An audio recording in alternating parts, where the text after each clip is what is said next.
지난 주말 순항미사일 발사 등 북한의 최근 군사 동향에 대해 국정원은 북한이 전쟁을 한다면 재래식과 전술핵 무기를 결합한 단기전을 생각하고 있는 게 명백하다고 국회 정보위에 보고했습니다. 북한의 그 전력을 볼 때 북한이 만일 전쟁을 한다면 장기전은 불가능하고 단기전의 속전속결의 단기전으로서 전쟁을 치르려는 의지가 강하게 보인다. 또 북한의 해군력이 열세인 상황에서 현재 400m에서 800m 사이 혹은 1500m 상공에서 지속적 폭발 실험이 있었다며 이는 전술핵 위력을 실험하는 것으로 국정원은 판단했습니다. 한미일연합에 대응하는 북중러 연합 움직임도 강화해 지난 7월 방북한 러시아 국방장관이 김정은 총비서를 만났을 때 북중러 연합훈련을 공식 제의한 걸로 파악했다고 국정원은 밝혔습니다.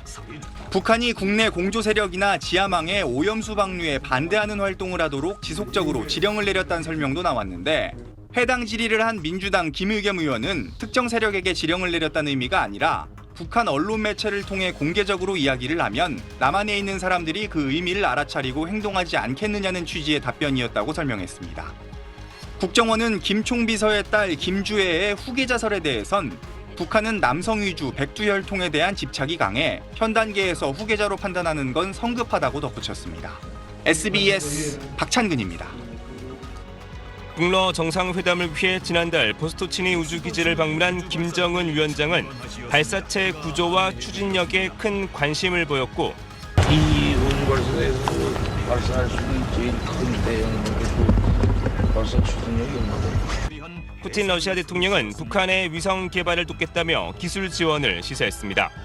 러시아는 북한 우주 비행사를 훈련해 우주로 보내는 것도 가능하다는 파격적 제안까지 했습니다. 이어 지난달 26일 모스크바에서 출발한 러시아 공군 소속 여객기가 평양에 내렸다 다음 날 돌아갔고 북한의 대형 화물 여객선 만경봉 92호는 나진항 인근에 정박한 모습이 포착되기도 했습니다. 이달 3차 정찰 위성 발사를 예고한 북한을 도우려는 움직임이 아니냐는 전망도 조심스럽게 나왔습니다.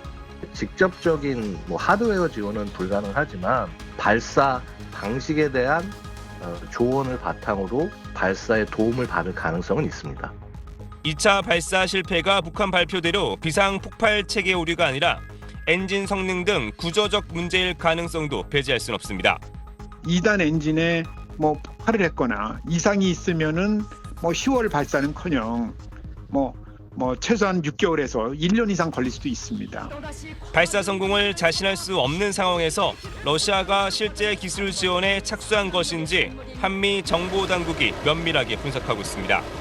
예고한 대로 북한이 위성을 발사한다면 오는 10일 노동당 창건 기념일 전후일 가능성이 큽니다. 북한은 지난달 28일 최고인민회의에서 위성 발사를 담당하는 국가우주개발국을 국가항공우주기술총국으로 격상하며 위성 발사 의지를 강조했습니다. SBS 최재영입니다. 유엔 총회 연설 마지막 날 연설대에 올라선 김성 북한 대사는 한국과 미국이 여러 발언과 훈련으로 한반도의 긴장을 높였다면서 비판을 쏟아냈습니다. 그러면서 현재 상황을 언제 핵전쟁이 터질지 모르는 상황이라고 주장했습니다. 조선반도는 언제 핵전쟁이 터질지 모르는 일촉즉발의 위기에 처하였습니다. 그렇기 때문에 북한은 핵무기 개발을 이어갈 수밖에 없다는 기존 입장을 되풀이했습니다. 국가 방위력 강화를 위한 우리 노력도 구애 정비하게 될 것이라는 것은 너무도 당연한 이치입니다. 김 대사는 윤석열 대통령의 직함을 빼고 이름만 한 차례 언급했고 우리 정부를 괴뢰 정부라고 낮춰 부르기도 했습니다. 우리 대표부는 바로 반박에 나섰습니다. How many member states in this chamber are seriously aligned with the DPRK's false assertions? My answer is clear. Untrue. Absolutely incorrect. 후쿠시마 오염수 방류 문제를 놓고는 또 일본과도 충돌했습니다.